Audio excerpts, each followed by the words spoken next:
Hello बच्चों, हम आज आपकी हिंदी की क्लासेस ले रहे हैं जिसमें प्रथम पाठ है पद, जिसके रचयिता सूरदास हैं। तो चलिए बच्चों शुरू करते हैं और थोड़ा सा इनका जीवन परिचय पढ़ लेते हैं, उसके बाद फिर पाठ पर आ जाते हैं। तो अष्टछाप के सर्वश्रेष्ठ कवि सूरदास का जन्म वैशाख सुदी पंचमी सन 1478 ईस्वी में आगरा से मथुरा जाने वाली सड़क के पास रोनकता नामक गांव में हुआ था। कुछ विद्वान इनका जन्म दिल्ली के निकट सीही नामक गांव में मानते हैं।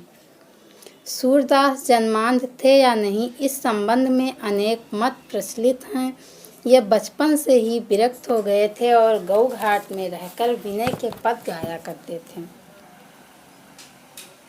एक बार वल्लभाचार्य गौ घाट पर रुके और सूरदास ने उन्हें स्वरचित एक पद गाकर सुनाया। वल्लभाचार्य ने इनको कृष्ण की लीला का गान करने का सुझाव दिया।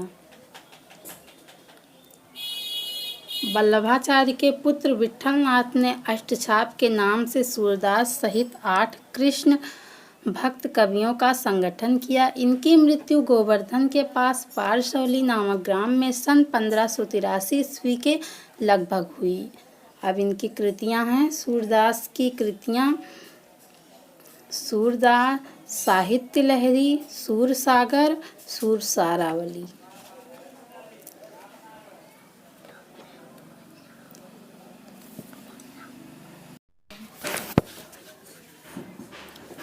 चरण कमल बंधो हरिराई। सूरदास जी भगवान श्री कृष्ण के चरण रूपी कमलों की वंदना करते हुए कहते हैं, जाकी कृपा पंगु गिरि लंघ है। जिसकी कृपा हो जाने पर, पंगु का मतलब लंगड़ा, गिर पर्वतों को लंघ पार कर जाता है, यानी जिसकी कृपा हो जाने पर लंगड़ा व्यक्ति भी पर्वतों को लांघ जाता है या पार कर जाता है। अंधे को सब कुछ दर्शाई, और दर्शाई का मतलब दिखना। अंधे व्यक्ति को सब कुछ यानी सभी कुछ दिखाई देने लगता है। बहिरव सुने गूंग पुनि बोले। बहरा व्यक्ति सुनने लगता है और गूंग पुनि बोले, पुनि का मतलब दोबारा या पुनः, और गूंगा व्यक्ति पुनः बोलने लगता है। रंक चले सिर छत्र धराए, और रंक का मतलब भिखारी। सिर छत्र धराए यानी अपने सिर पर राज छत्र धराए धारण कर लेता है। भिखारी मुकुटधारी राजा बन जाता है या अपने सिर पर राज छत्र धारण कर लेता है। सूरदास स्वामी करुणामय, यानी सूरदास जी कहते हैं कि ऐसे करुणामय और दयामय स्वामी की बार बार बंदोती पाई। ऐसे करुणामय और दयामय स्वामी के तिह उनके पाई, यानी पैरों की बार बार, यानी बार बार मैं बंदो वंदना करता हूँ। इसमें चरण कमल में रूपक अलंकार है और बार बार में पुनरुक्ति प्रकाश अलंकार है। रस इसमें अगर देखा जाए तो भक्ति है। भाषा इनकी ब्रज है और छंद है गेय पद। अब दूसरा पद है अभिगत गति कछु कहत ना आवे। अभिगत का मतलब जिसके विषय में कुछ कहा नहीं जा सकता, यानी निराकार ब्रह्म की स्थिति के, गति का मतलब स्थित होता है, निराकार ब्रह्म की स्थिति के विषय में कुछ भी कहा नहीं जा सकता। ज्यों गूंगे मीठे फल को रस अंतर्गत ही भाव। जिस प्रकार गूंगा व्यक्ति मीठे फलों का स्वाद अंतर्गत ही भाव, यानी अंतरात्मा में ही अनुभव करता है, लेकिन उसको वाणी के द्वारा व्यक्त नहीं कर सकता है। परम स्वाद सबही सुनिरंतर अमित तोष उपजावे। और परम स्वाद उसके अलौकिक आनंद को अंदर ही अंदर अंतरात्मा में अनुभव करता है और उसी पर अत्यधिक संतोष प्राप्त करता है।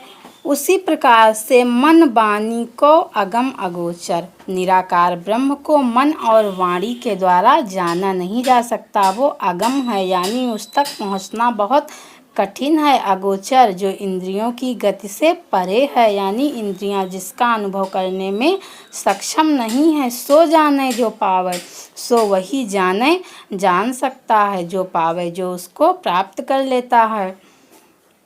रूप रेख गुण जाति जुगुत बिनु निरालंब कित धावे, यानी जिसका न कोई रूप है, न कोई रंग है, न कोई आकार है, न मिलने की कोई युक्ति है, उसको निरालंब यानी बिना किसी आधार के कब तक दौड़ते रहें या कहाँ तक दौड़ते रहें। सब विधि अगम विचारहि ताते सूर सगुन पद गावे। इस प्रकार से निर्गुण को सब प्रकार से अगम्य मान करके सूरदास जी ने भगवान श्री कृष्ण की सगुण लीलाओं का गान करना शुरू किया। अब तीसरा पद है इसमें, किलकत कान घुटुरुअन आवत। अब भगवान श्री कृष्ण किलकारी मार करके घुटनों के बल चलने लगे हैं। मणिमय कनक, मणिमय का मतलब मणियों से युक्त, और कनक स्वर्ण निर्मित नंद के आंगन, यानी स्वर्ण निर्मित मणियों से युक्त नंद जी के द्वारा बनाए गए आंगन में बिंब पकड़िबे धावत, बिंब परछाई पकड़िबे पकड़ने को धावत दौड़ते हैं। भगवान श्री कृष्ण नंद जी के स्वर्ण निर्मित मणियों से युक्त बनाए गए आंगन में अपनी ही परछाई पकड़ने को दौड़ते हैं। कबहु निरखि हरि आप छाह को, और कबहु कभी कभी निरख देख करके हरि यानी कृष्ण आप अपनी छाह परछाई को करिसो यानी अपने ही हाथ से पकड़ना चाहते हैं। किलक हंसत राजत दुर्दतिया, और जब किलकारी मार कर हंसते हैं तो राजत सुशोभित होती हैं। दुर्दतिया यानी आगे के दो दांत, अभी ऊपर के दो ही दांत निकले हुए हैं। पुनि पुनि तिहि अवगाहत, वे बार बार उसको दिखलाते हैं। अवगाहत का मतलब दिखलाना। कनक भूमि पर कर पग छाया, यह उपमा इक राजत। स्वर्ण निर्मित आंगन में भगवान श्री कृष्ण के हाथ पैरों की छाया एक उपमा की भांति शोभायमान होती है। करि करि प्रतिपद, प्रतिमन वसुधा कमल बैठ की साजत। ऐसा प्रतीत होता है कि प्रत्येक मणियों में पृथ्वी ने भगवान श्री कृष्ण को अपने में धारण करने के लिए कमल का आसन सजा लिया हो। बाल दशा सुख निरखि जसोदा, बाल दशा यानी श्री कृष्ण के बाल स्वरूप को निरख देख करके यशोदा यानी माता यशोदा जी पुनि पुनि नंद बुलावत, बार बार नंद जी को बुलाती हैं। अचरा तरलय ढाक सूर के प्रभु को दूध पियावत, और अपनी आंचल से ढक करके बालक श्री कृष्ण को दूध पिलाने लगती हैं। इसमें पुनि पुन में पुनरुक्ति प्रकाश अलंकार होगा, और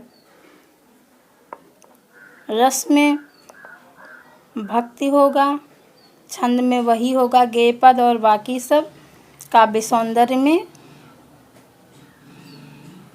वही होगा पूर्ववत। अब चौथा पद है इसमें, मैं अपनी सब गाय चरई हो। बालक श्री कृष्ण माता यशोदा से हट करते हुए कहते हैं कि मैं अपनी सब गाय चरई हूँ। हे माता, मैं अपनी गायों को चराने के लिए जंगल में जाऊंगा।